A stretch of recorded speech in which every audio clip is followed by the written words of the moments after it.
이 시간은 이제 창세기부터 보겠습니다. 창세기는 이제 성경 66권 중에 첫 책이죠. 그래서 우리 창세기는 일반적으로 성경의 기초 못자리라고 부릅니다. 그러면 이제 창세기 할 때요, 창세기 할 때 어떤 생각이 들어요? 야, 창세기 하면 창조에 관한 많은 정보를 제공한 책이다, 이렇게 생각하기 쉽죠? 근데 창세기를 통해서 창조에 관한 많은 정보를 제공하고 있을까 생각해 봅니다. 창세기가 전부 몇 장이에요? 50장. 창조의 기사는 몇 장이에요?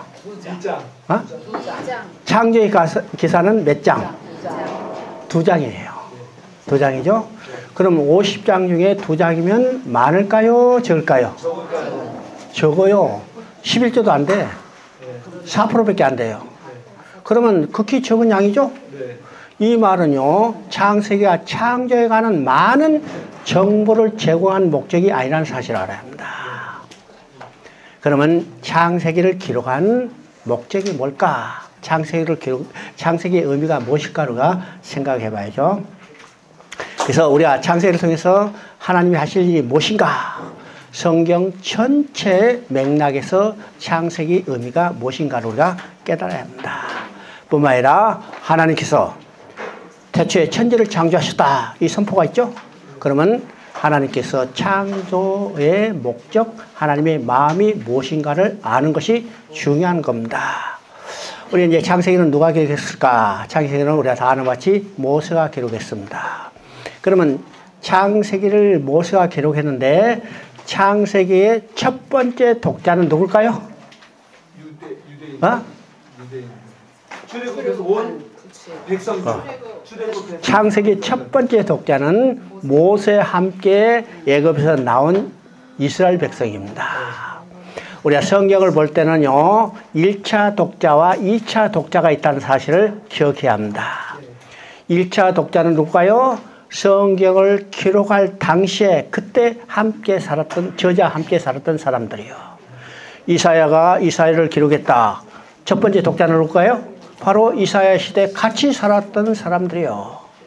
그리고 2차 독자는 그 후에 모든 사람들이요. 그래서 오늘에도 우리가 2차 독자라는 겁니다. 그러면 2차 독자를 목적으로 기록했을까요? 아니면 1차 독자를 목적으로 기록했을까요? 둘 다지만은 중요한 것은 1차 독자라는 겁니다. 그러면 이제 모세가 창세기를 기록했어요. 창세기 독자는 모세와 함께 나온 이스라엘 백성들이죠. 그러면 모세는 창세기만 기록한 게 아니라 모세오경이라는 5권의 성경을 기록했습니다. 그러면 창세기를 제한 나머지 4권의 성경은 어떤 책일까? 지금 모세와 함께 이스라엘 백성들이, 애굽에서 나온 이스라엘 백성들이 현재 경험한 역사적인 사건들입니다. 그죠? 출애굽도 모세와 함께 경험한 역사적인 사건이고, 민수기도 신명기도 다 모세와 함께 한 역사적인 사건이죠. 그런데 창세기는 그로부터 400년 이전의 역사입니다. 그죠? 400년 이전의 역사 창세를 기록한 목적이 뭘까? 이스라엘 백성이 400년 동안 애굽에 내려가서 노예로 살았어요. 노예로 사는 동안 그들의 역사를 배웠을까요? 못 배웠을까요? 역사 배우게 했을까요? 못 배우게 했을까요? 못 배우게 했잖아요. 우리가 일제시대도 역사 못 배우게 했잖아요. 그래서 400년 동안 노예로 살면서 잊어버렸던 그들의 역사를 다시 가르쳐주는 겁니다.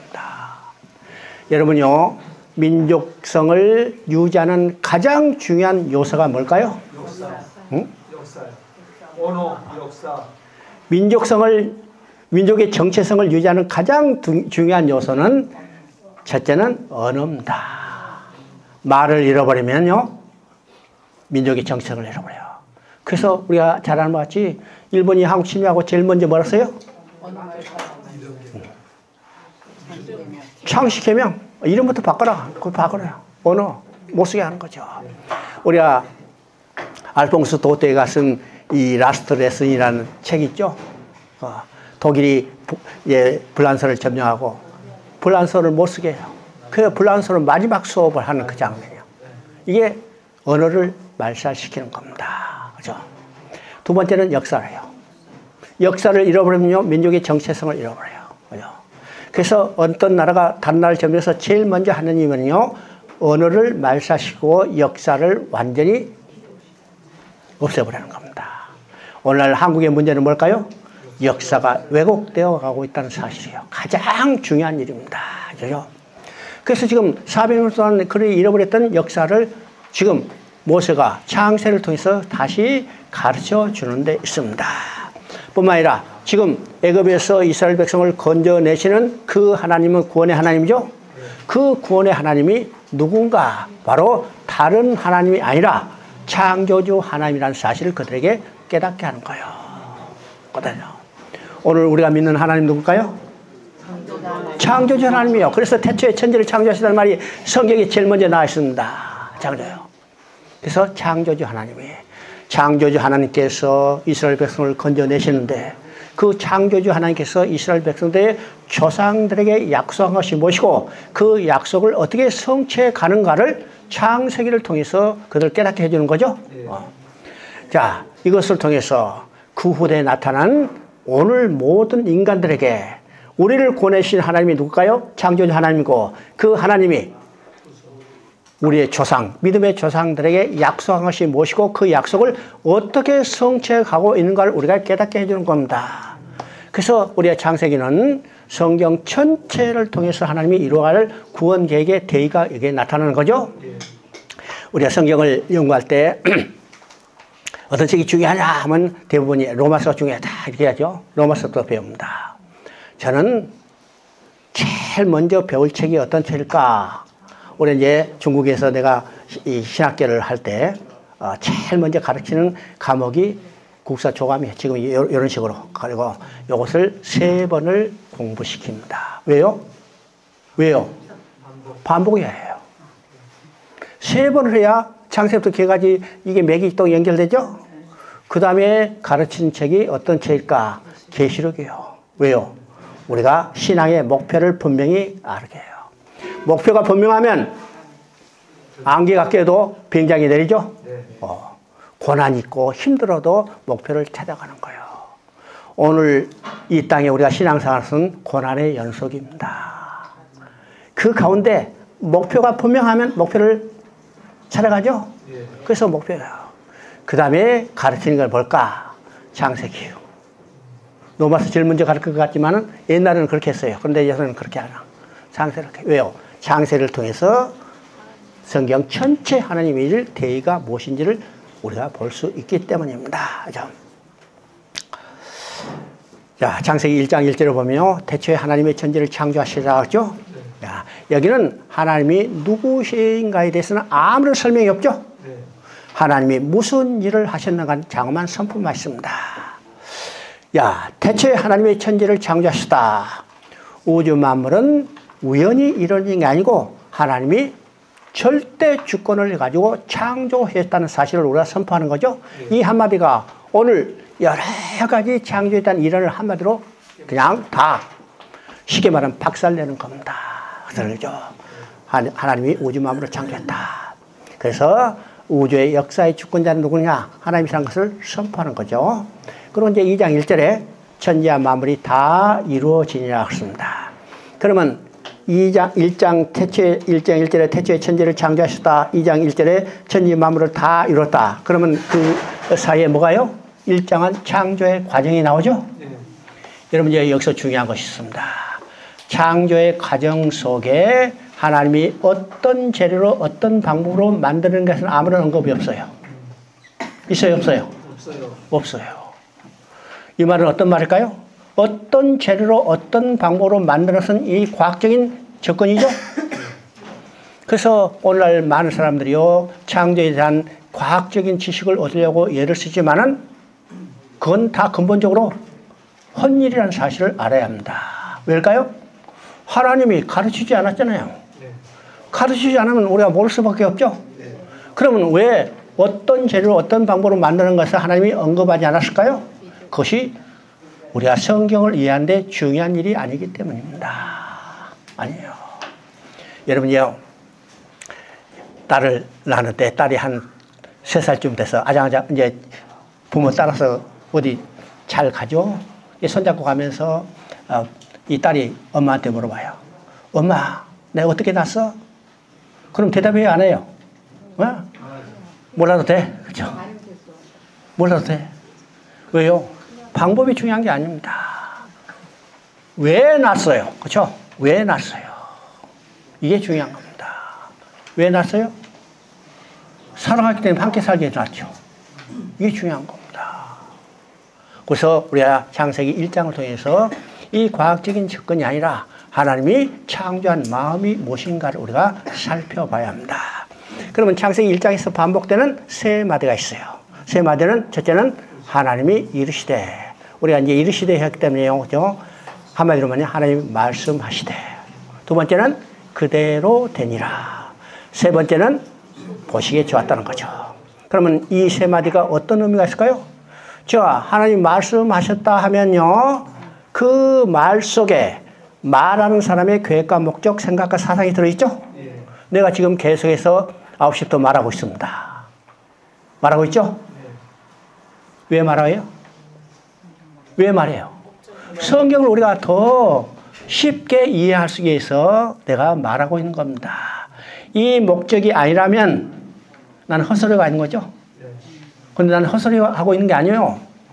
올바른 정신 가지고 아침밥 잘 먹고 지금 말하고 있는 겁니다. 그렇죠? 그러니까 말을 한다면 그 말 속에 말하는 사람의 계획과 목적, 사상과 뜻이 다 들어있다는 거죠? 들어있습니다. 그러면 하나님이 이르시되 하나님 계획과 목적이 있어요. 자, 그대로 되리라. 이 말은 어때요? 하나님의 계획과 목적도 그대로 이루어졌다는 거죠? 세 번째는 보시기에 좋았다. 자신의 계획과 목적으로 이루어졌기 때문에 그걸 보시기에 좋았다는 겁니다. 만약 자신의 계획과 목적대로 안 됐다면 보시기에 좋았겠어요? 안 좋았겠어요? 어떻게 했을까? 발로 차버렸지. 그런데 자신의 계획과 목적대로 이루어졌기 때문에 보시기에 좋았다는 겁니다. 여러분도 어떤 일을 해 나갈 때 여러분의 계획과 목적도 다 이뤘다면 어떻게 해요? 기분이 좋아서 어쩔 줄 모르죠? 근데 제대로 안 되면 어떻게 해요? 그냥 완전히 깔아앉아가지고 정신없죠? 예, 하나님의 계획과 목적대로 이루어졌다는 겁니다. 그래서 그것을 보고 안 했다. 그럼 이제 2장부터 쭉 그 다음부터 하나님의 계획과 목적이 무엇인가를 우리가 살펴가는 겁니다. 그죠? 우리가 먼저 알아야 할 것은요, 1장과 2장이 창조에 관한 기사인데, 그죠?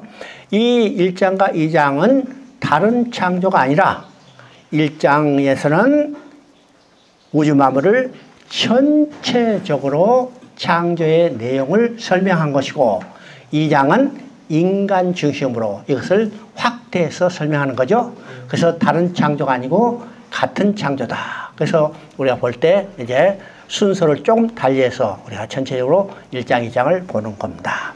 자, 1장 26절, 27절 한번 봅니다. 하나님이 시대 우리의 형상을 따라 우리의 모양대로 우리가 사람을 만들고 그들로 바다의 물고기와 하늘의 새와 가축과 온 땅에 기는 모든 것을 다스리게 하지 하시고 하나님이 자기 형상 곧 하나님의 형상대로 사람을 창조하시되 남자 여자를 창조하시고 하나님이 여섯 동안 창조하신 제일 마지막에 인간을 창조하는 거죠.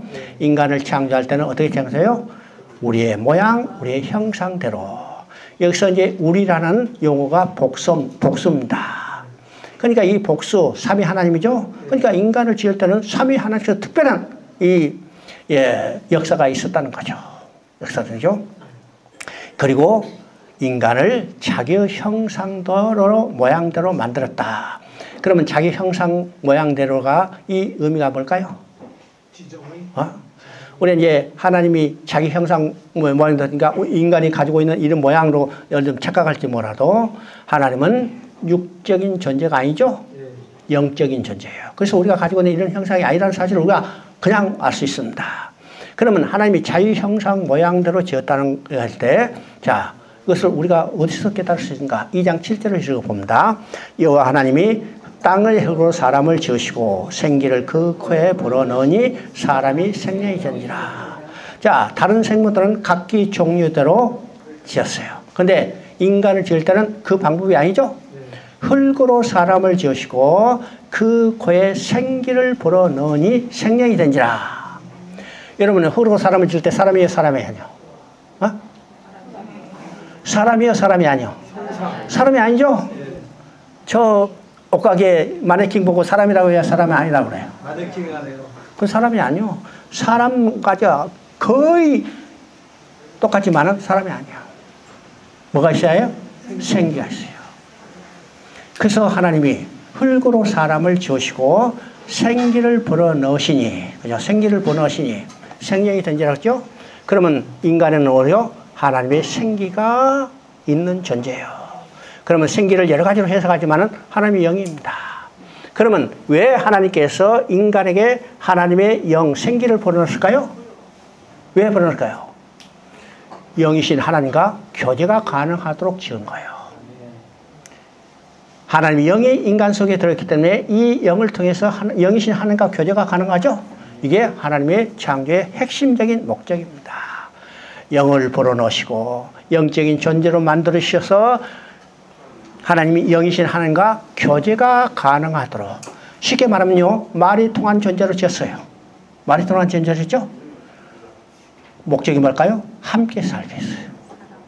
여러분, 함께 살기 위해서는 뭐가 해요? 말이 통해야죠. 말이 통해요. 말이 안 통하면 정말 쉽게 말하면 감옥이죠, 감옥.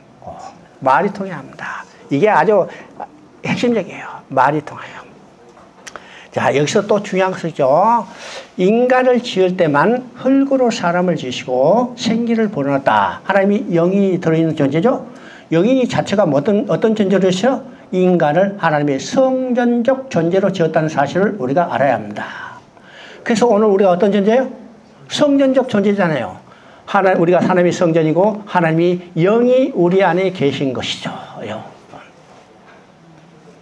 자, 2장 7절 8절 한번 읽어봅니다. 여호와 하나님이 땅의 흙으로 사람을 지으시고 생기를 그 코에 불어넣으시니 사람이 생명이 되니라. 여호와 하나님이 동방의 에덴 동산에 창설하시고 그 지으신 사람을 거기 두시고. 45장 18절 봅니다. 하늘을 창조하시니 그는 하나님이시니 그가 땅을 지으시고 그것을 만드셨으며 그것을 견고하게 하시되 혼돈하게 창조하시 아니하시고 사람이 거기 거주하게 그것을 지으시나니 나는 하나님이라 나 외에 다른 신이 없느니라. 자, 이건 지금 인간을 자기 형상 모양대로 지으시고, 그죠? 그러면 그 목적이 무엇인가를 여기서 구체적으로 나타납니다.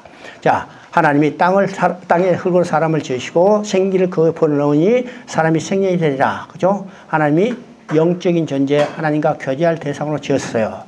그런 하나님을 인간을 지으시고 하나님이 어떻게 했어요? 동방의 에덴 동산을 창설하시고 거기에 두시니. 그죠? 거기에 두세요. 자, 이사야 45장 18절에도 말합니다. 사람이 거주하게 그것을 지었으니. 그러면 엿새 동안 우주 만물을 지으신 목적이 뭘까요? 인간이 거주할 수 있는 자리를 마련한 거죠. 자, 그리고 마지막에 인간을 자기 형상대로 지어서 하나님이 엿새 동안 지은 인간이 살아갈 환경 속에 들어가서 살게 하는 겁니다. 여러분, 자식을 낳을 때 어떻게 하세요? 여성분들, 자식을 낳을 때 어떻게 해요? 얘를 가졌다 하면 어떻게 해요? 포대기도 준비하고 배내옷도 준비하고 젖병도 준비하죠. 다 준비한 다음에 마지막에 자식을 낳고 그 낳은 자식은 엄마가 준비하는 속에 들어가서 사는 겁니다. 그러니까 하나님의 우주 만물을 창조하는 1차적 목적은 인간이 거주할 수 있도록 지으시고 마지막에 인간을 지으시고 그 환경 속에 두시면서 하나님과 인간이 영원히 함께 교제하며 살기를 원하셨던 겁니다. 이게 창조를 볼 때 가장 핵심적인 내용이에요. 그래서 창조의 중심은 누구예요? 인간입니다. 그래서 모든 창조가 언제 끝났어요? 모든 창조가 언제 끝났어요? 인간이 창조됐을 때 창조가 끝났죠? 끝났습니다. 그래서 인간을 특별한 존재로 지어줬다는 사실을 우리가 보게 됩니다. 여러분요, 우리 한 사람 한 사람이 얼마나 중요한 존재인가를 우리가 깨닫게 되죠.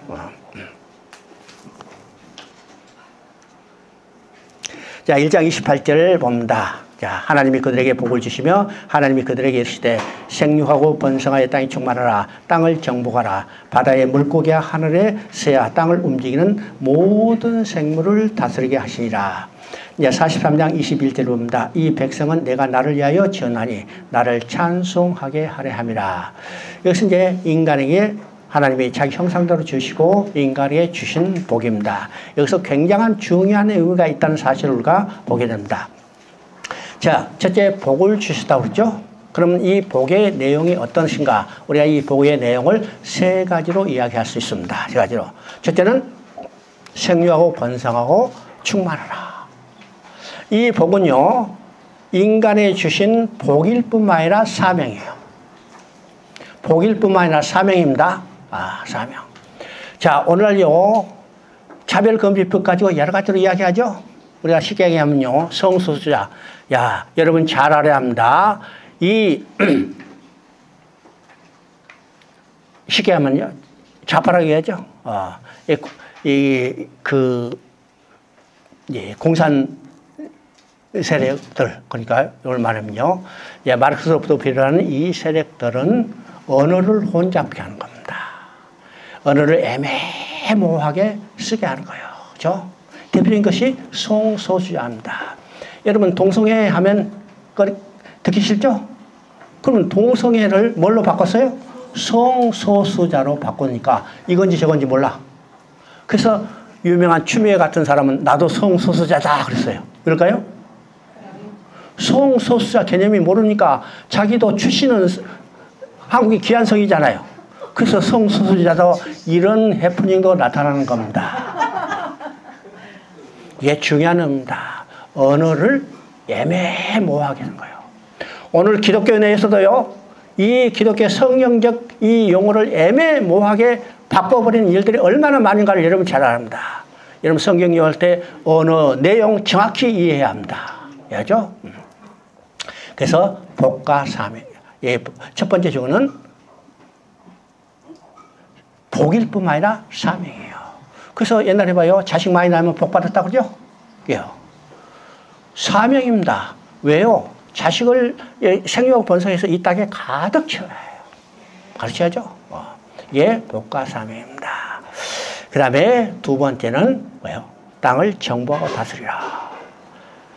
그 다음에 세 번째, 이 땅을 정복하고 다스리는 것은 바로 왕적 권세입니다. 왕적 권세. 우리가 이제 왕적 권세 받았다 하면 이거 통치의 개념으로 다스리는데요. 그 당시에 받았던 이 왕적 권세는 어떤 것일까요? 왕적 권세. 이 왕의 권세도 우리가 잘 이해해야 합니다. 이게 왕의 이 권세를 잘못 이해하니까 천국에 가면 다 왕도를 한다. 니도 왕이고 나도 왕이고. 그럼 누가 백성이에요? 여기 왕의 개념.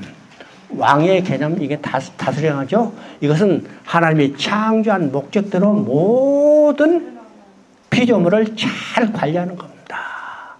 꽃이 한 송이 피었다. 이건 제대로 잘 관리하는 거예요. 이게 왕적 권세입니다. 그 다음에 세 번째는 하나님의 영광을 찬양하는 거예요. 하나님의 창조의 목적이 궁극인 게 바로 이겁니다. 하나님의 영광을 찬송해요. 이게 제사장적 축복이죠. 그러면 하나님이 인간을 자기 형상대로 지으시고 주신 복은 세 가지죠. 첫째는 뭘까요? 생육하고 번성하라. 이건 복과 사명이고, 두 번째는 그 다음에 다스리라. 정복하고 다스리라. 이건 잘 관리하라는 겁니다. 세 번째는 뭘까요? 하나님의 영광을 찬송케 하는 겁니다. 그러면 이거 생육하고 충만하는 것은 뭘 이루어야 해요? 가정을 이루어야 생육하고 번성하고 충만할 수 있죠? 독신을 다 산다면 충만할 수 있어요, 없어요? 동성애 결혼하면 생육하고 충만할 수 있어요, 없어요? 없잖아요. 이게 다 나타나는 겁니다. 우리가 성경을 정확히 이해한다면요, 오늘 나타나는 문제들 다 이해할 수 있어요. 가정을 이해합니다. 두 번째, 땅을 정복하고 다스리라. 우리가 이제 학자들은 노동이라고 이야기하는데, 저는 이 노동이라는 용어를 좋아하지 않아요. 노동이라 하면요, 땀 흘려서 쎄빠지게 일해야 노동이라 생각하죠?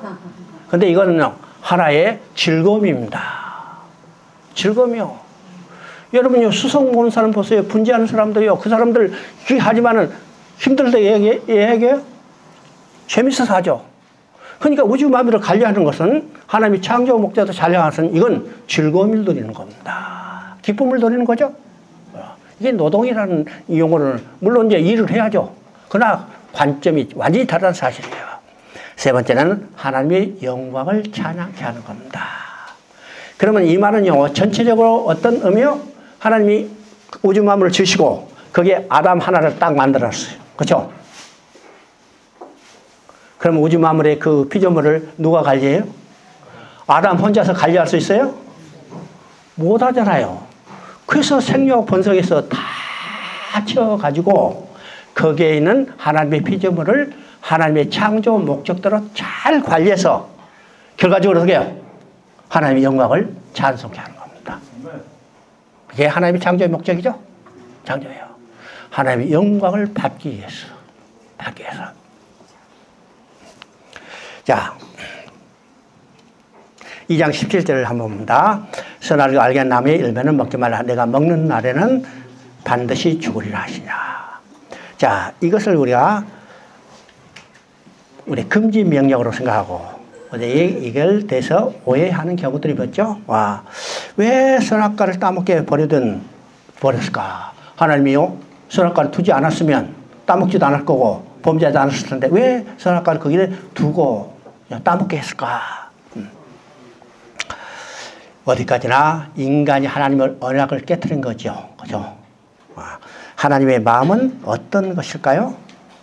이 언약을 지키면 하나님과 인간이 영원히 함께 살기를 원하시는 하나님의 마음이라는 사실을 우리가 깨달아야 합니다. 깨달아야죠? 자, 이것을 우리가 하나님의 언약이라고 그래요. 그러면 계약과 언약이 다른 것이 뭘까요?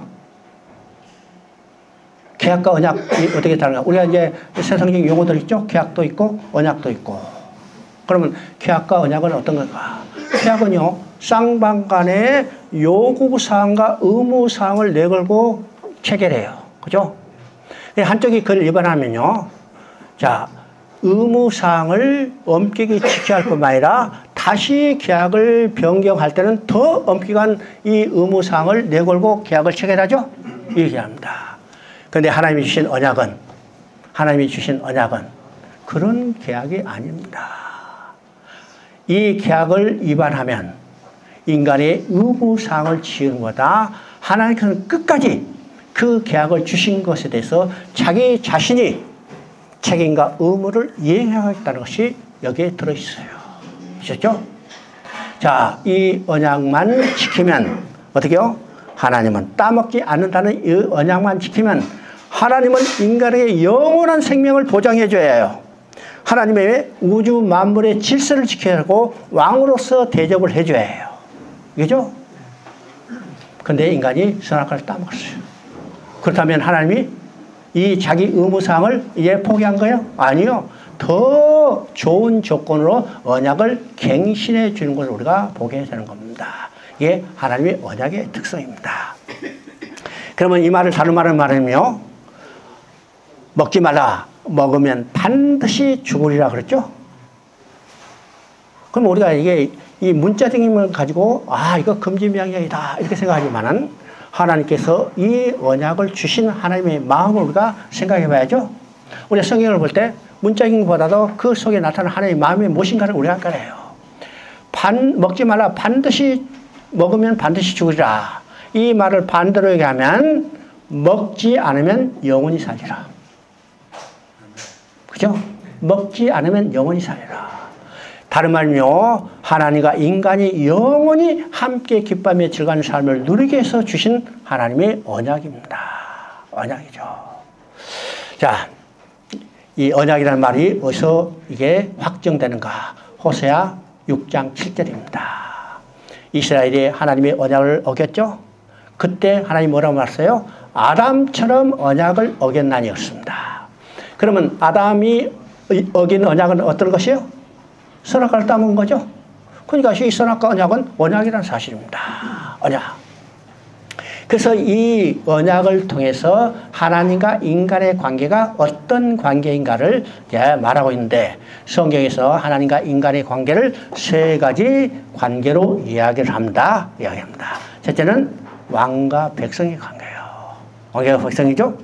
자, 성경의 가장 핵심적인 주제는 하나님께서 하나님 나라를 건설하는 거죠. 건설합니다. 그래서 나라에는 왕이 있어야 하는데 그 왕은 누굴까요? 하나님이에요. 백성이 있어야 하는데 백성은 누굴까요? 하나님의 형상대로 지은 인간, 이 아담과 하가 백성이죠. 백성입니다. 그러면 나라가 왕이 있고 백성이 있는데 나라가 성립되기 위해서 중요한 것은 뭘까요? 나라가 성립되기 위해서 중요한 것은 왕이 백성을 다스리는 주권이 있어야 합니다. 그죠? 주권이 없는 왕은 허수아비요. 우리 일제시대, 아니요, 조선 말기에 그런 왕이 있었어요, 없었어요? 있었잖아요. 일본의 주권 다 뺏기고 아무런 권세도 없는, 이 통치권도 없는 왕이 있었어요. 이게 완전히 허수아비죠? 이 중국에도 청나라 말기에 부이라는 사람이 있었죠. 부이라. 부이는 참 불행한 사람 중에 하나인데, 아죠. 부이도 왕권은 일본에게 다 빼앗기고, 야, 허수아비로 지금 왕이요. 왕이요. 자, 이 주권이 없는 겁니다. 그러면 나라가 되기 위해서는 왕이 있고 백성이 있으되, 왕이 백성을 다루는 주권이 시하죠? 그 주권이 뭘까? 바로 뭘로 나타나요? 왕의 명령으로 나타나고, 오늘날 국가에서는 법으로 나타나죠? 바로 이 창세기 2장 17절은 왕이신 하나님께서 백성을 다스리는 주권 법입니다. 뭐예요? 문제는 뭐예요? 백성이 이 법을 지키지 못한다 했어요. 이 법만 지키면 하나님이 통치한 나라에서 하나님의 주신 생명으로 하나님의 보호를 받으며 하나님의 공급을 받으며 영원히 하나님과 함께 살 수 있죠? 이게 첫 번째입니다. 두 번째는 남편과 아내의 관계입니다. 여러분, 이제 남편과 아내 하니까, 야, 그 뭐, 남편과 아내가 하나님과 인간이, 이게 남편과 아내가 되냐? 여러분요, 성경은 창세부터 시작해서 계시록까지 하나님과 인간의 관계를 뭘로 드러내요? 남편과 아내로 드러납니다. 여러분, 계시록 마지막에 봤어요? 뭐가 나타나요? 어린 양의 혼인잔치가 나오죠? 그 어린 양의 혼인잔치에 남편이 누구요? 신랑 되시는, 어린 양 되신 우리 예수 그리스도예요. 우리는 누구요? 구원받은 우리가 신부죠. 그러면 하나님과 인간의 관계는 어떤 관계가? 남편과 아내의 관계라는 겁니다. 그렇죠? 그래서 성경 전체가 지금 하나님과 인간의 관계를 남편과 아내를 관계했는데, 우리가 구약 성경은요, 두 책은 성경 전체가 남편과 아내의 관계로 지금 이야기하죠. 어떤 책이요? 아가서요. 두 번째 책은 여기 호세아서입니다. 그죠? 자, 남편과 아내가 된다. 그러면 남편과 아내가 되기 위해서는 어떻게 돼요? 남편과 아내가 되기 위해서는 결혼해야 합니다. 야, 여성분들 많이 있죠? 아무리 내가 마음에 든다 하더라도 이 중에 한 사람도 내가 아내라고 부를 수 없어. 그죠? 아내라고 불렀다면 나는 그건 쫓겨나가야지. 아내 부를 수 없다. 남편과 아내에게 되기 위해서는 반드시 결혼해야 합니다. 결혼해야죠. 여기서 중요한 개념이 있습니다. 자, 결혼하기 전에 남자와 여자가 만나서 눈이 뿅 가는 순간에 뭐가 일어났어요? 사랑의 스파크가 일어났잖아요. 그렇죠? 그러면 그때부터 어떤 감정이에요? 그때부터 어떤 감정이요? 함께 있기를 원하는 거예요. 함께 있기를 원하는 거예요.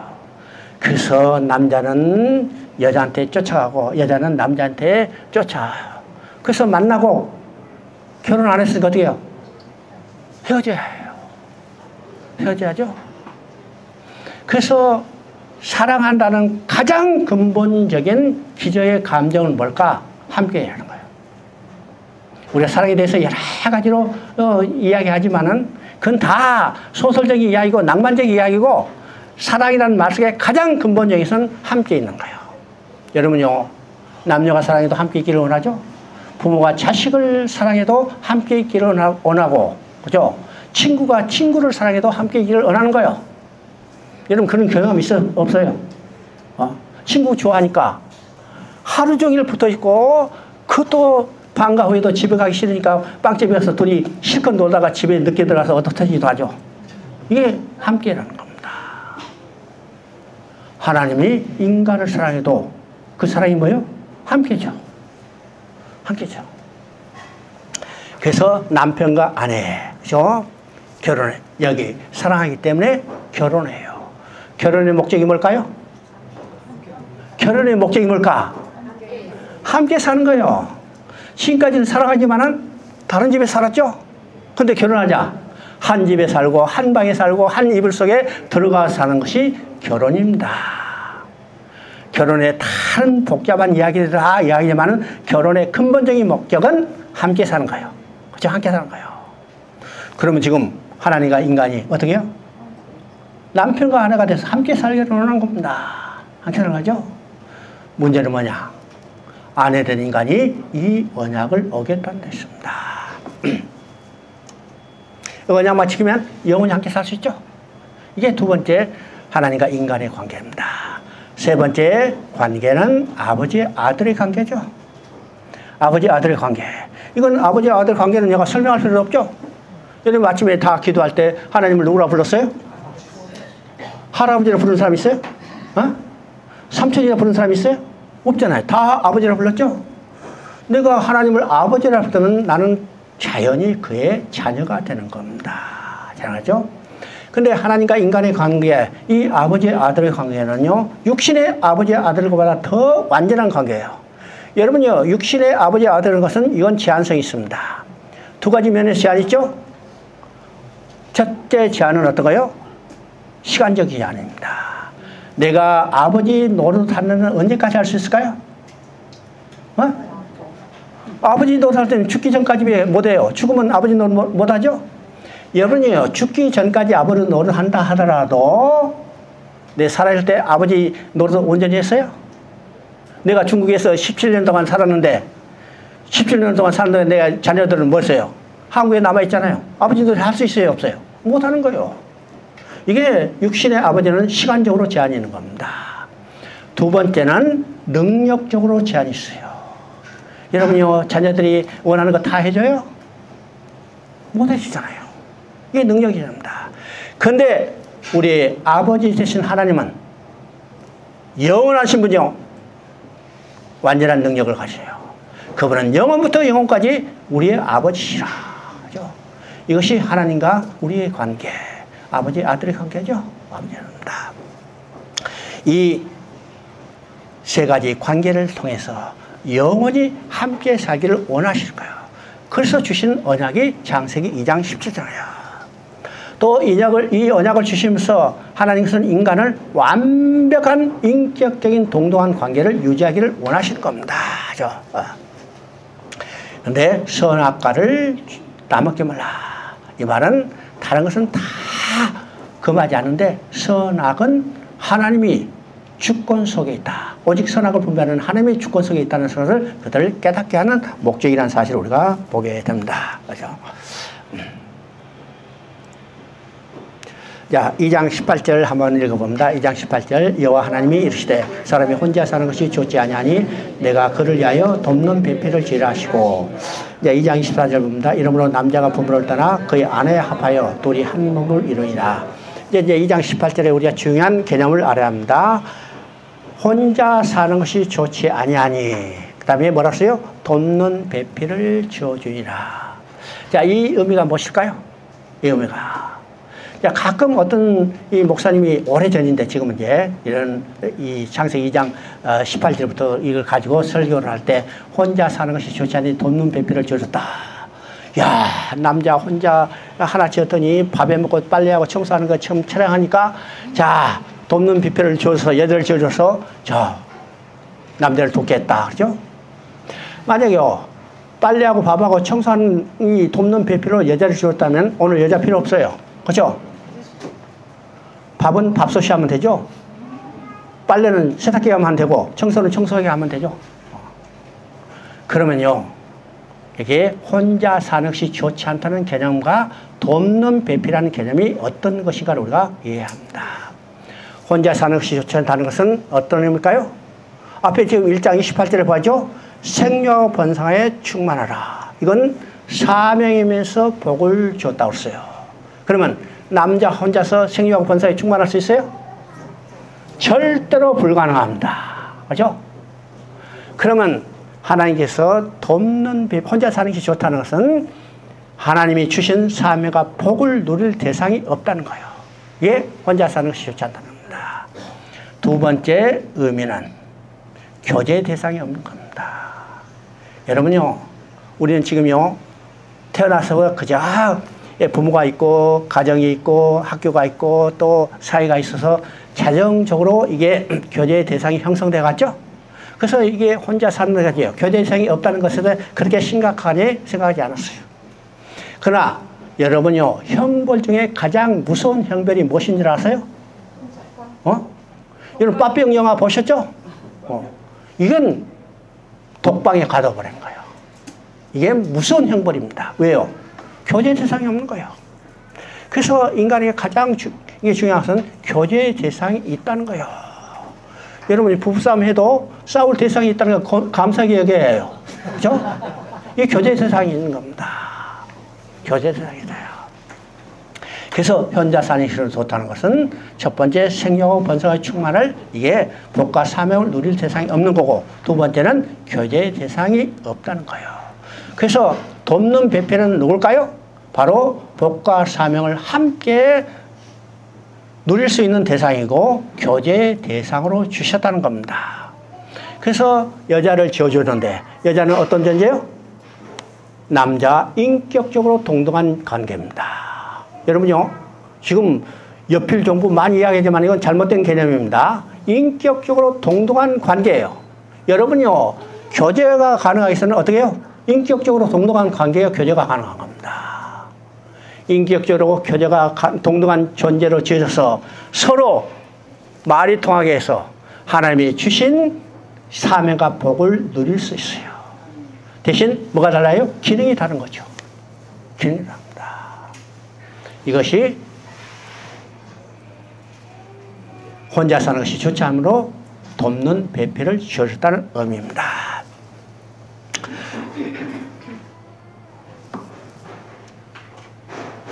자, 2장 이제 23절, 24절 한번 봅니다. 내 뼈 중에 뼈요, 살 중에 살이라. 이것을 남자에게 지하선적 여자라 부르리라. 남자가 여자를 부모를 떠나 그 안에 합하여 둘이 한 놈을 이룰지니라. 여기 이제 합하여 했으니까 조금 이제 용어가 명확히 드러나지 않죠? 옛날 개혁 한글판에는 연합하여 그렇습니다. 연합하여. 여기 혹시 이제 여러분요, 성경에다 연합, 연자를 앞에 붙여놓으면 이게 의미가 더 명확해집니다. 그래서 중요한 것이 뭘까요? 연합교리입니다. 그래서 이제 돕는 배필을 주실 때 아담을 잠들게 하고 그 갈비뼈를 뽑아서 여자를 지어줬죠? 자, 아담이 그것을 보고 뭐라고 써요? 내 뼈 중에 뼈요, 살 중에 살이라. 그러면 아담과 하와는 두 몸이요, 한 몸이요? 지금 저 선교사하고 두 몸이 한 몸이요? 한 몸? 왜 같이 안 앉아 있어요? 그죠? 이게 연합의 신비입니다. 신비죠? 그러면 지금 생물을 지을 때는 각기 종류로 지었죠? 따라서 지었어요. 근데 인간을 지을 때는 하나님이 그 모양과 형상대로 지으고 여자를 지을 때는 남자의 갈비뼈를 뽑아서 지었어요. 그러면 남자, 여자는 어떤 거예요? 연속성의 존재라는 사실을 우리가 깨닫게 되는 겁니다. 자, 그래서 여자는 남자 두 몸이면서 한 몸을 이룬 존재죠? 두 몸이다. 이것을 어떻게 만들까? 하나님이 결혼을 시켰어요. 그죠? 두 사람이 부모를 떠나여 한 몸을 이루는 거, 연합하여 한 몸을 이루는 거죠. 이게 소위 말해서 가정을 이루는, 남자, 여자 가정을 이루는 겁니다. 이 관계는 누구의 관계라고 했어요? 아담과 하와를 통해서 하나님과 인간의 관계, 남편과 아내의 관계를 이야기합니다. 그래요. 여기서 중요한 교리가 나오죠? 연합이에요. 하나님과 인간의 관계, 그리스도와 우리의 성도의 관계는 어떤 관계예요? 연합입니다. 연합의 관계죠? 연합입니다. 그래서 이 연합교회는 창세기부터 시작돼가지고 어디까지인가 우리가 성경 전체에서 중요한 개념이라는 사실을 우리가 깨닫게 됩니다. 자, 우리가 로마서 6장 3절부터 8절까지 여기 나온 대로 한번 읽어봅니다. 주와 합하여 세례를 받고 만일 우리가 그의 죽으심을 본받아 연합한 자가 되었으면 또한 그의 부활을 본받아 연합한 자들이라. 여기서 이제 로마서는 우리가 세례를 통해서 주님과 연합한 자가 됐다고 그러죠. 그러면 우리가 주님과 그리스도와 연합한 자가 됐기 때문에 두 몸이 합하여 한 몸을 이뤘다. 이 말은 어떤 말일까요? 두 몸이 합하여 한 몸을 이뤘기 때문에 우리가 나눌 수 없죠. 나눌 수 없어. 그 다음에 에베소서는 이게 말합니다. 교회를 그리스도의 몸이라고 그래요. 그렇죠? 자, 그리스도의 몸인데 그리스도는 교회의 머리고 우리 성도들은 교회의 지체죠. 그러면 그리스도의 몸인 교회가 머리야 몸, 지체로 돼 있어요. 머리는 그리스도고 지체는 구원받은 우리 성도들이죠. 그러면 우리가 뭘 보세요? 머리와 지체를 나눌 수 있어요, 없어요? 어? 야, 나눌 수 있으면 얼마나 좋을까? 그죠? 여기까지 내가 안 와도 돼요. 딱 잘라가지고 택배로 보내서 여기서 강의하고 보내면 되잖아요. 근데 나눌 수 없기 때문에 내가 다 끌고 왔죠? 여러분도 그렇게 온 거예요. 나눌 수 없습니다. 나눌 수 없을 뿐만 아니라 지체에서 이루어진 일은 어디서 이루어진 일이요? 머리에서 이루어집니다. 머리죠? 이게 연합교리의 신비입니다. 자, 그래서 우리는 연합하여 한 몸이 됐다는 사실을 우리가 로마서에서 보면은 어디서 볼 수 있어요? 어디서 볼 수 있을까? 바로 에베소서 5장 31절 32절입니다. 여기 한번 봅니다. 그러므로 사람이 부모를 떠나 그의 아내 합하여 그 둘이 한 육체가 된지라. 이 비밀이 크도다. 그리고 뭐라고 써요? 나는 그리스도와 교회에 대해서 말하노라. 그리스도와 교회. 그죠? 그리스도와 교회는 작은 단어인데요. 그리스도와 나는 연합하여 한 몸을 이뤘죠? 한 몸을 이뤘습니다. 그러면 이것은 궁적으로 보니까 우리는 그리스도와 연합했어요. 연합됐죠? 그리스도와 이루어진 일이 곧 내게 이루어진 일입니다. 그러면 그리스도가 십자가에 못 박혔을 때 연합된 나도 함께 못 박혔어요. 여러분 못 박혔어요? 안 박혔어요? 어? 안 박혔어? 이 사람은 십자가에 함께 못 박힙니다. 그리스도가 장사될 때 연합된 나도 함께 장사됐고 그리스도가 부활했을 때 함께 연합된 나도 함께 부활했고 그리스도가 하늘에 올라서 하나님 우편에 앉아 계실 때 연합된 나도 그리스도와 함께 하나님 우편에 있다는 사실입니다. 여러분 지금 제주도 여기 앉아 있지만 여러분 실체는 어디 있어요? 어? 여러분 실체는 어디 있냐? 하나님 우편에 있는 겁니다. 여러분이 이것을 확신해야 합니다. 아까 얘기했죠? 우리의 신앙의 목표를 분명히 바라봐야 우리의 신앙이 흔들림 없이 전진할 수 있습니다. 우리의 신앙은 어디 있어요? 하나님 앞에 들어와서 하나님과 영원히 함께 사는 거예요. 그것이 무엇을 통해서 말하냐? 이미 연합교회를 통해서 그리스도와 연합된 자는 어디요? 그리스도가 하나님 하늘에 올라서 하나님 우편에 할 때 우리도 그리스도와 함께 있다는 사실을 우리가 줄 겁니다. 그게 에베소 2장 6절을 봅니다. 또 함께 일으키사 그리스도 예수 안에서 함께 하늘에 앉히시니. 여러분 어디 있어요? 어? 제주도 있어? 육신은 제주도 있지만 여러분의 실체는 하나님 우편에 있다는 사실을 우리가 확신해야 합니다. 여러분요 땅에 무엇을 얻을까 생각하지 마세요. 땅에는 우리의 육신이 유지하는 범위 내에서 필요한 것만 있으면 돼요. 왜요? 우리 실체는 하나님과 지금 함께 그 영광을 보려고 누리고 살고 있잖아요. 그게 완성되는 때는 언젠가 우리가 죽거나 예수님이 재림할 때예요. 우리가 이 소망을 바라보고 우리 신앙생활 하는 거죠. 그 다음에 이제 2장 1절입니다. 2장 1절이요. 1장 끝나자마자 2장 1절이 나오는데 여기 지금요 2장 중에서 제일 마지막으로 내가 내놨어요. 그럴까요? 아까 얘기했죠. 1장과 2장은 다른 창조가 아니라 1장은 창조를 큰 거시적으로 보고 2장은 인간의 창조를 중심으로 세부적으로 이야기했기 때문이죠. 그러면 전체적으로 완성은 어디서 끝났을까? 바로 이제 2장 마지막에 끝나는 거예요. 2장 말이에요. 그래서 여기 지금 창세기 1, 2장을 설명할 때 2장 1, 2절을 지금 마지막으로 이야기하고 있습니다. 2장 1절 2절 한번 봅니다. 천지와 만물이 다 이루어지니라. 하나님이 그가 하시던 일을 7째 날에 마치시니 그가 하시던 모든 일을 거치고 7째 날에 안식하시니라. 그럼 여기서 다 이루어졌다고 그러죠. 다 이루어졌다. 그러면 다 이루었다는 개념엔 뭐가 있다고 그랬어요? 이게 4가지 여러분이 기억해야 합니다. 첫째는 하나님 나라입니다. 하나님 나라. 하나님이 왕이 되시고 하나님의 형상대로 지은 인간이 백성이 돼서 하나님이 지으신 영토에서 하나님의 법을 지키며 살아가는 나라가 어떤 나라예요? 하나님 나라예요. 하나님 나라. 그러면 하나님 나라는 어떤 것일까? 우리가 창세기 이제 로마서 10장 17절에 이야기해서 뭐랬어요? 먹는 것과 마시는 것이 아니라 오직 성령 안에서 의와 희락과 평강이라. 하나님 나라의 개념이 전혀 다른 거죠. 여러분들. 하나님과 함께 기뻐하며 즐거운 삶을 누리는 곳이 어떤가? 하나님 나라는 거예요. 예. 하나님은 성경 전체를 통해서 가장 핵심적인 하나님 나라의 건설에 있다는 사실을 우리가 깨달아야 합니다. 두 번째는요, 성전을 완성했어요. 성전은 어떤 개념일까요? 하나님과 백성, 하나님과 우리가 함께 사는 처소로서의 상징성이 가졌습니다. 그래서 성전 하면 어떤 개념일까? 성전은요, 여러 군데 나타나요. 성경 전체에서 성전의 개념이 나타나요. 여러분요, 성경 66권 중에서 성전의 개념이 나타나지 않은 성경이 몇 권인가 여러분 한번 연구해 보세요. 창세기부터 시작해서 계시록까지 계속 성전의 개념이 나타나죠. 이게 의미는 뭘까요? 하나님은 창조 때 성전을 건축했기 때문이요. 성전이 파괴됐는데 그 성전을 다시 회복하는 일이 하나님의 권계획이고 계시록에서 완성했다고 선언하는 겁니다.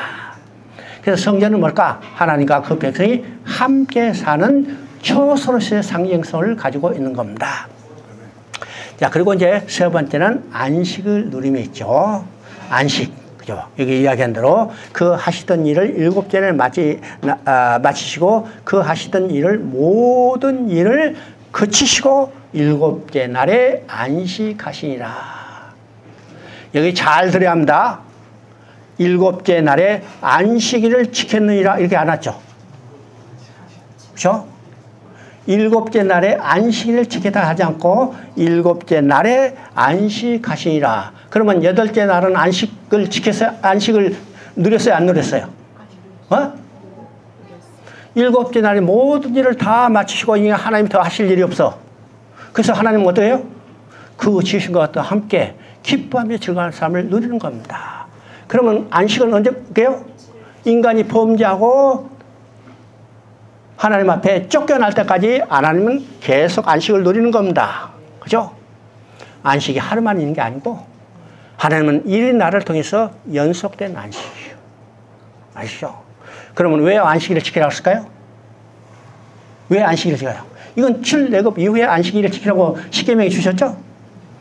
이건 타락한 인간이 하나님이 창조 때 누렸던 안식을 기억하는 겁니다. 뿐만 아니라 예수 그리스도를 통해서 완성될 이 안식을 소망하기 위해서 안식일을 지키라는 겁니다. 그러면 이 안식은 우리에게 주어졌어요? 안 주어졌어요? 주어졌어요? 안 주어졌어요? 이미 예수 그리스도 안에 있는 자는 안식을 누리는 자죠? 그래서 여러분이 안식일 지켜요? 안 지켜요? 안 지키잖아요. 안식일 지켜요? 안 지켜요? 안 지키잖아요. 왜요? 예수 그리스도 안에서 우리가 안식을 이미 회복했기 때문입니다. 완성은 아직 아니죠? 그러나 우리는 안식을 누리고 있는 겁니다. 언제? 언제? 언제? 매일. 이걸 확신해야죠? 매일. 우리의 성경의 개념들을 우리가 정확히 해야 합니다. 그 다음에 네 번째는 그러면 안식은 뭘까? 하나님의 영광을 바르고 기뻐하며 즐거워하며 사는 겁니다. 이게 안식이에요. 그죠? 여러분 보세요. 자식을 낳았어. 자식을 낳고 그 자식을 안고 기뻐하죠? 여러분요, 어떤 힘든 일이라도 자녀가 와가지고 기뻐하고 품에 안기면 다 녹아내리죠? 녹아내려요. 여러분요, 이 안식의 개념이 무엇인가를 알아야 합니다. 여러분 자식을 할 때 이제 여성분들 지금 임신해가지고 몇 달 동안 뱃속에 넣고 나면 힘들어요, 안 들어요? 어? 힘들죠? 힘들고. 그거 낳을 때 정말 죽을 힘을 써서 낳았어요. 자, 낳자마자 어떻게 했어요? 야, 너 낳느라고 내가 고생 식상했는지 나 오늘부터 편히 시작했다. 저 가서 놀아라 하고 팽개친 엄마가 있어요? 이게 엄마 아니죠? 힘들게 낳았지만은 태어난 이 자식이 울음을 터뜨리는 순간 이 엄마는 기뻐서 어쩔 줄 모르는 겁니다. 그리고 그날 힘든 거 다 잊어버리고 그 자녀를 안고 어쩔 줄 모르죠? 이게 안식의 개념입니다.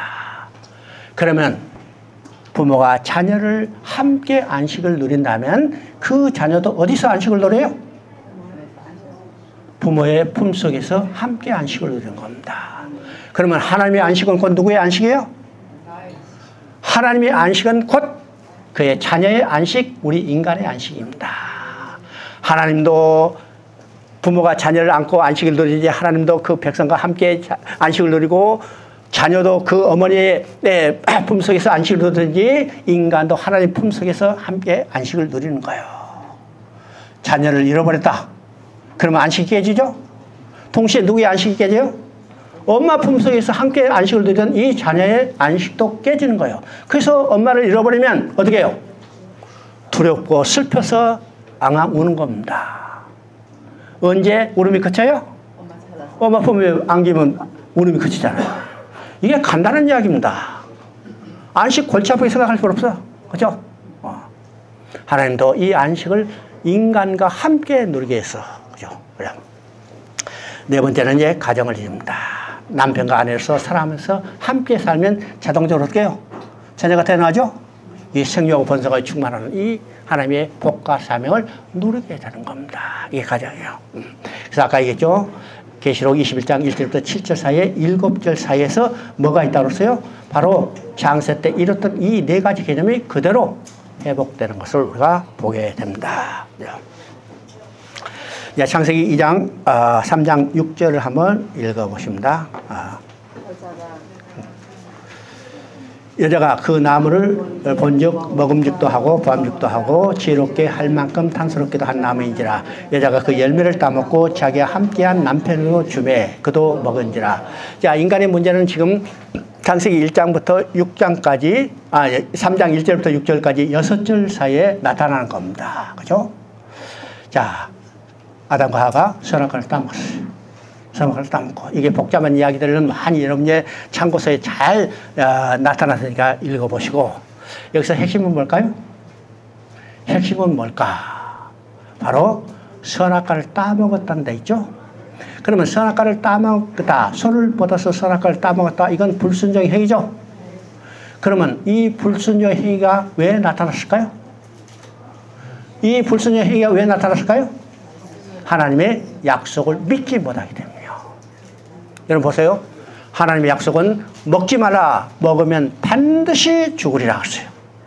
그런데 사단은 어떻게 유혹했어요? 먹어도 죽지 아니하리라. 그리고 먹으면 눈이 밝아져서 하나님같이 선악을 분별하게 되리라.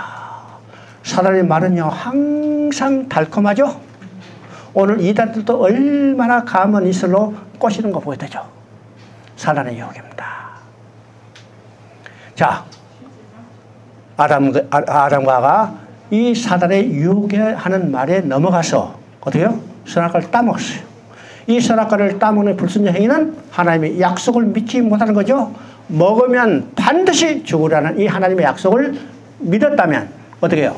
따먹을 수 없는 겁니다. 여기서 우리가 중요한 개념입니다. 불순종은 뭐예요? 불신입니다. 이걸 반대로 이야기하면 믿음은 곧 순종이라는 사실이죠. 믿음은 곧 순종입니다. 그러면 다른 말은요, 믿음과 순종, 믿음과 행하면 둘이 아니고 하나는 사실을 우리가 보게 되는 겁니다. 왜 순종하지 못할까요? 믿지 못하기 때문이에요. 이것을 알아야 합니다. 그렇죠? 우리가 성경을 보면 이스라엘 백성이 계속 하나님을 반역하죠. 왜 반역할까요? 하나님의 언약을 믿지 못하기 때문입니다. 하나님과 인간 간에는 어떤 관계가 믿음의 관계로서요. 약속이고 약속의 관계고 믿음의 관계였습니다. 그러면 사단이 왜 아담과 하악을 유혹해서 선악과를 따먹고 타락하게 만들었을까? 왜였을까요? 사단은 하나님의 영광과 권세를 찬탈하기를 원했어요. 그죠? 찬탈하는데 사단은 절대로 하나님을 직접 대적할 수 없죠. 그래서 하나님부터 왕적 권세와 그 영광을 드러낸 내게 한 인간을 자기 수하로 집어넣으면 어떻게 해요? 그것을 통해서 하나님의 나라를 파괴하고 하나님의 영광과 권세를 자기 몫으로 만들기 위해서 인간을 타락하게 한 겁니다. 알죠? 오늘 세상에도 똑같이 우리를 타락하게 함으로 하나님의 영광이 훼손되는 거죠? 하나님의 이름이 손상받는 겁니다.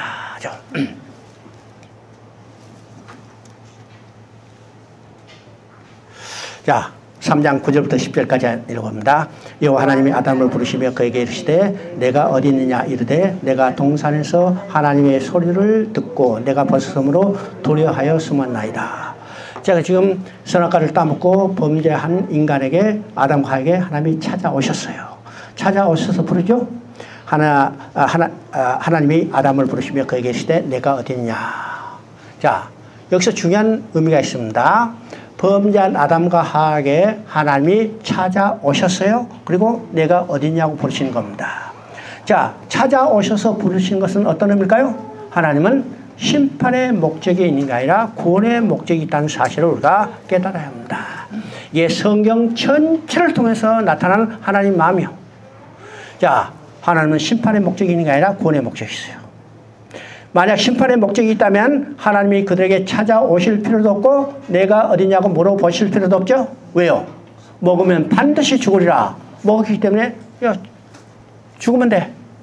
근데 하나님은 심판의 목적이 있지 않고 구원의 목적이 있기 때문에 찾아오셔서 내가 어디냐고 부르시는 겁니다. 그러면 내가 어디냐고 부르시는 이 의미는 뭘까요? 하나님은 전지전능하신 하나님이라고 하죠. 그러면 아담과 하와가 무슨 일을 했는지 다 알고 계시죠? 어디 숨었는지 다 알고 계시는 하나님입니다. 오늘 여러분이 지금 어디서 뭐 하고 있는지 다 알고 계세요. 그죠? 다 알고 계시는 하나님께서 왜 찾아오셔서 내가 어디냐고 물어보실까? 이것은 그들이 무슨 잘못을 했는지 깨닫고 회개하고 돌아오기를 원하시는 하나님의 궁율의 음성입니다. 그죠? 이게 성경 전체를 통해서 나타나는 하나님 마음이죠. 그러면 찾아오셔서 내가 어딨냐고 물어보시는 이 모습은 언제 또 있을까요? 언제? 하나님이 찾아오셔서 내가 어딨냐 물어보시는 이 모습은 언제 나실까요? 여러분 성경을요 구약과 신약이 완전히 통으로 깨떨어져야 해요. 예수님이 오셨어요. 뭐라고 말씀하셨어요? 회개라 천국이 가까이 나이라. 예수님이 찾아오셨죠? 오셨어요. 하나님이 육신을 입고 오셨어요. 그분이 누구예요? 예수 그리스도예요. 예수 그리스도가 오셔서 첫 마디가 뭐예요? 회개하라 천국 가라. 이 말은요 창세 때 범죄한 아담과 하에게 하나님이 찾아와서 내가 어디냐고 물어보시는 말씀과 똑같은 거죠? 하나님은 우리에게 찾아오십니다. 우리가 구원받기 위해서 하나님께 찾아가는 게 아니고 뭐라고 써요? 하나님 우리를 구원하시기 위해서 육신을 이 땅에 입고 이 땅에 오셨어요. 이게 다른 종교와 기독교가 다르다는 거죠? 다른 종교는 우리의 문제를 해결해서 초월자에게 나아가는 거지만은 기독교는 우리의 문제를 해결해 주셔서 하나님이 우리에게 찾아오시는 겁니다. 찾아오시는 거예요. 그래서 범죄한 아담과 하락에 하나님이 찾아오셔서 내가 어딨냐고. 이 말은요, 그들이 심판의 목적이 아니라 무슨 잘못을 했는지 깨닫고 회개하고 돌아오기를 원하시는 하나님의 궁일의 음성이죠. 근데 인간의 반응은 어떤 것이요? 나오죠. 우리가 벗었으므로 두려워서만 아니다. 범죄한 인간의 반응은 뭘까요? 세 가지로 나타나죠. 벗었다, 두렸다, 숨었다. 그죠? 여러분요, 잘못하면 어떤 생각이 들어요? 잘못하면 두려운 생각이 들죠? 그래서 어떻게 해요? 숨은 거예요. 그냥 아무 잘못됐는데 순찰만 지어가도 섭짓하죠? 이게 인간의, 이게 범죄한 인간의 첫 번째 반응입니다. 두려워 숨었나이다. 이 벗었다는 말은 어떤 말일까요? 이 벗었다는 말은 어떤 의미가 우리가 생각해야 합니다. 지금 하나님이 찾아서 내가 어디냐고 물어봤을 때 아담과 하와가 벗었어요? 입었어요? 벗었어요? 입었어요? 입었잖아요. 3장 7절에 무화과 나무 잎으로 치마를 해 입었어요. 근데 하나님 찾았을 때 벗었다고 했어요. 그러면 이 아담이 벗었다 하는 것은 이건 육신의 문제가 아니죠? 육신은 가렸지만은 하나님이 찾았을 벗었다는 것은 이건 육신의 문제가 아니고 영적인 문제고, 다른 말로 하면요, 죄 지은 인간은 하나님 앞에 설 수 없다는 것을 뭘로 표현해요? 벗었다는 말로 표현합니다. 그래서 성경에 이 벗었다는 개념이 어디까지 나타나는가? 보세요. 어디까지 나타나는가? 계시록까지 나타나고 있다는 사실을 보게 되죠. 그래서 우리가 성경을 볼 때 벗었다는 개념과 가리움의 개념, 이게 중요한 개념이죠. 벗었다는 개념과 가리움의 개념, 이게 계시록에 그대로 나타나는 것을 보게 됩니다. 우리 계시록 한번 볼까요? 계시록 6장 15절, 6장 16절을 한번 봅니다.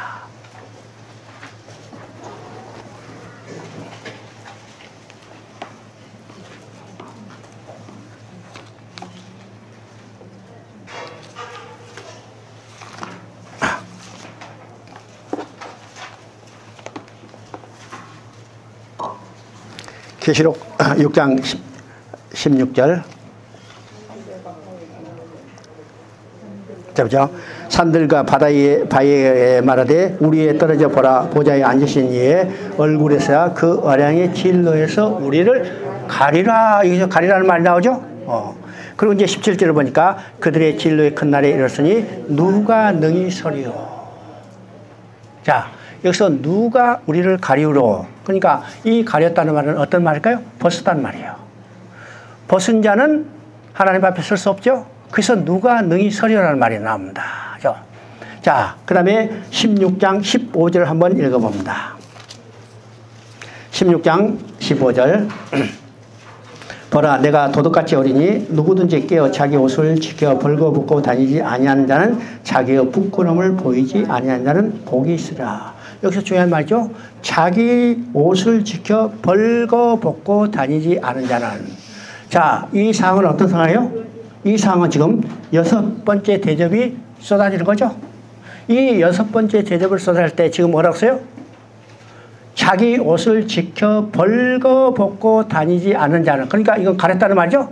가렸자는 부끄러움을 당하지 않으니, 이건 하나님 앞에 당당히 설 수 있다는 거예요. 누가? 가리운 자, 벌거벗어 다니지 않은 자. 뭘로 통해서? 가죽옷을 통해서. 그죠? 그래서 이 성경에서 벌거벗음의 의미가 뭔가? 바로 영적으로 죄를 지었다는 것이고, 바로 하나님 앞에 설 수 없다는 개념을 바로 이게 벌거벗음으로 표현합니다. 그죠?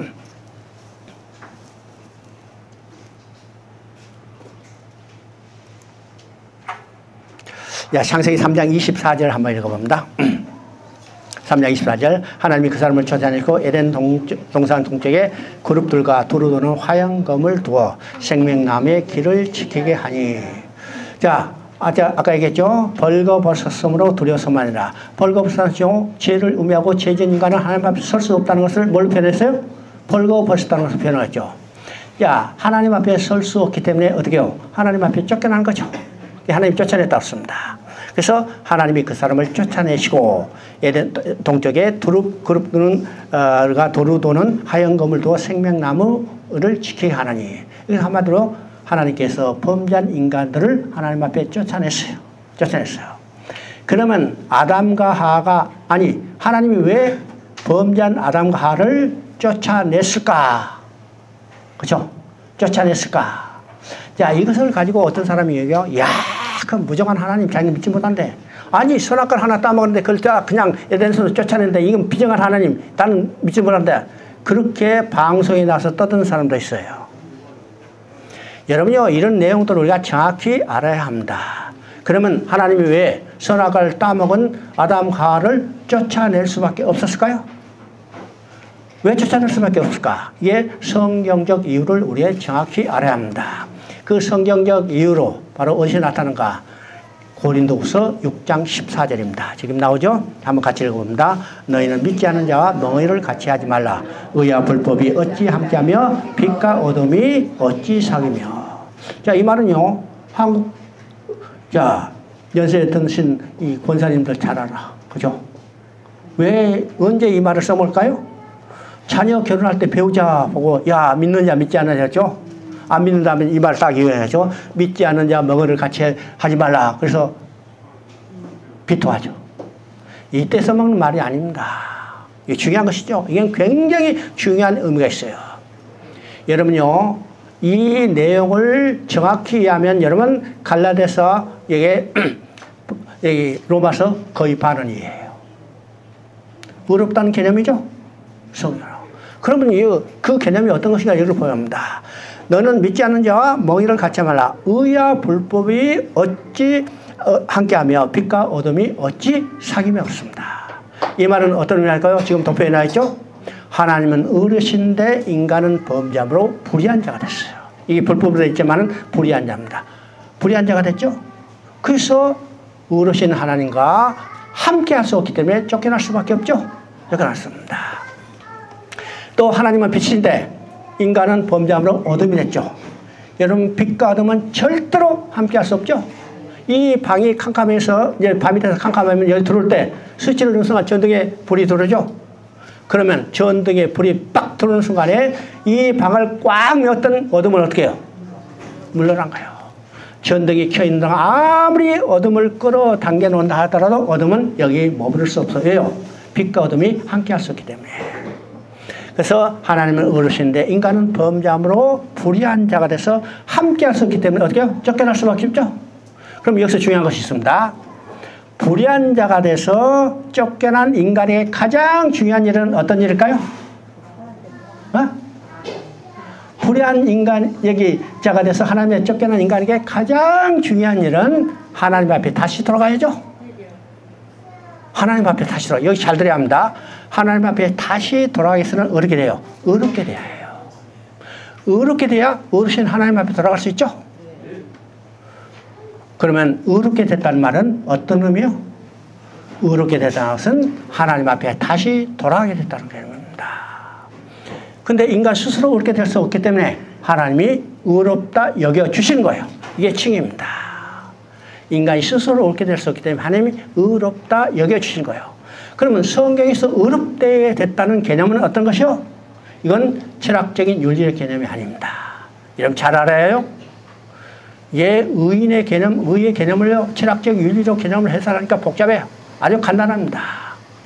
의인의 개념, 의롭게 됐다는 거, 의의 개념은 어떤가? 하나님 앞에 다시 돌아가겠다는 거예요. 의인은 누구예요? 하나님 앞에 다시 돌아간 사람. 누구를 통해서? 예수 그리스도를 통해서. 이게 성경의 개념입니다. 여러분, 이제 로마서 한번 읽어봅니다. 로마서 3장 20절 한번 읽어봅니다. 이 예수를 하나님의 계획대로서 믿음으로 말미암아 화목 제물로 세우셨으니 이 하나님께서 기이 참으시는 중에 전에 지은 죄를 관가하심으로 자기의 의로우심을 나타내셨습니다. 아니요. 자, 3장 20절. 3장 20절. 그러므로 율법의 행위로는 그의 앞에 의롭다 하심을 얻을 육체가 없나니 율법으로는 죄를 깨닫게 합니다. 이 말은 이제 다른 말로 읽어봅니다. 잘 들어요. 그러므로 율법의 행위로는 그의 앞에 하나님 앞에 돌아갈 자가 아무도 없나니. 그죠? 의롭다는 개념이 어떤 개념이요? 하나님 앞에 다시 돌아갈 자가 없다는 개념입니다. 율법의 행위로는 하나님께 다시 돌아갈 수 없기 때문에 21절에 뭐예요? 이제는 율법에 하나님의 한 의가 나타났으니. 그러면 이 한 의는요, 우리를 의롭게 해주시는 하나님의 의죠. 누구요? 바로 예수 그리스도가 십자가의 죽음을 통해서 하나님이 의롭게 해주는 거예요. 그럴 수 있어 우리는 하나님 앞에 돌아간 거예요. 어렵게 된 거예요. 하나님 앞에 돌아가게 되기 때문에 우리는 누구예요? 의인이요. 누구를 통해서? 예수 그리스도를 통해서. 이 개념이 분명해야 합니다. 그 다음에 하나님은 빛이신데 인간은 범죄함으로 어둠이 됐죠. 빛과 어둠이 사귈 수 없기 때문에 어둠이 된 인간은 하나님 앞에 빛이 하나님께 쫓겨났어요. 그럼 빛이 어둠이 된 인간이 하나님 앞에 쫓겨난 인간이 가장 중요한 일은 어떤 일이요? 하나님 앞에 다시 돌아가야죠. 하나님 앞에 다시 돌아가서는 어떻게 해요? 하나님 앞에 다시는 빛이 돼야죠. 그런데 어둠은 스스로 빛을 낼 수가 없기 때문에 하나님께서 이 어둠 가운데 빛을 넣어주셔서 그렇죠? 어둠을 빛으로 바꿔주시고 하나님 앞 빛이신 하나님께 다시 돌아오게 하는 것, 이게 하나님의 구원 계획입니다. 그러면 어둠 가운데 넣어주신 빛은 누구예요? 바로 이 세상에 빛으로 오신 예수님입니다. 예수님. 자, 고린도후서 4장 6절 한번 읽어봅니다. 고린도후서 4장 6절. 자, 어두운 데에 빛이 빛이라 말씀하셨던 그 하나님께서 예수 그리스도의 얼굴에 있는 하나님의 영광을 아는 빛을 우리 마음에 비추셨느니라. 그래서 어둠을 빛으로 바꿔주시고 빛이신 하나님 앞에 돌아오게 하는 것. 이게 하나님의 구원 계획입니다. 구원 계획이죠. 자, 오전은 여기까지 마치도록 하겠습니다.